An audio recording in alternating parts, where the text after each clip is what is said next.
Hi mga kamoshi, tara magluto naman tayo ng palitaw sa latik. Kailangan lang natin ng salt, 1 cup of sugar, 500 grams ng glutinous rice, 2 to 3 cups ng unang gata, at 3 to 4 cups ng pangalawang gata. Ilagay na natin tong 500 grams ng glutinous rice dito sa bowl. Tapos maglagay na rin tayo ng tubig. Dahan-dahan lang yung paglagay ng tubig mga kamoshi kasi baka masobrahan. Baka kasi hindi natin makuha yung consistency na kailangan.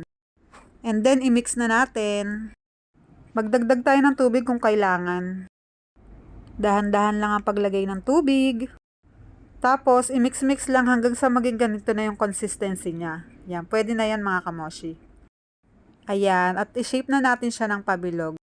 Gumamit lang ako dito ng measuring spoon para magpantay-pantay lang yung kanyang sukat. Pero kung pambahay lang naman, okay lang na hindi. Tansya-tansya na lang mga kamoshi. Naglagay pala ako ng mantika dito sa palad ko para hindi siya magdikit-dikit.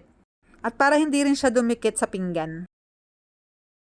At pag natapos na, pwede na tayo magpakulo ng tubig. Yan, lagyan natin ng mantika para hindi ulit sila magdikit-dikit dyan. Kapag kumulo na, pwede na natin ilagay yung mga nagawa nating palitaw.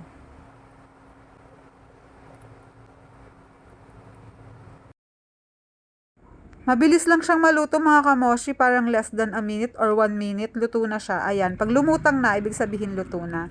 Kaya nga palitaw! Ayan, kunin na natin tong mga lumutang. At yung mga naluto, ilagay natin dito sa may tubig. Ayan. And then, set aside. Next, gawin na natin tong latik. 2 to 3 cups ng unang gata ang kailangan dito mga kamoshi. Low heat lang and dapat dire-diretso yung halo. Ito yung medyo matagal gawin yung latik. Mangangawit ka ng kakahalo. At yan, sa wakas, nagawa na rin namin yung latik. Next, gawin na natin itong magiging sauce niya. So, dito kailangan natin ng 3 to 4 cups ng pangalawang gata.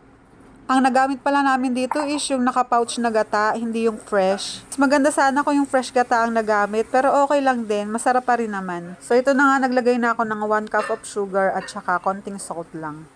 And then tunawin lang natin yung asukal, tapos hantayin natin siyang kumulo. Ayan, kumukulo na. Ilagay na natin tong palitaw na niluto natin kanina. Okay din tong maging business mga kamoshi. Konti lang naman yung mga sangkap na kailangan at saka madali lang naman siyang gawin. Nilagay na rin namin yung latik na naluto natin kanina. So, konting kulo lang and then okay na to. Tikiman na!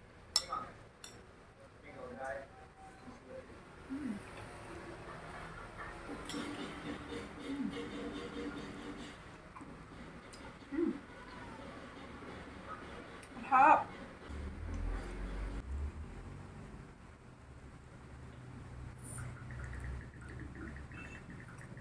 Mainit.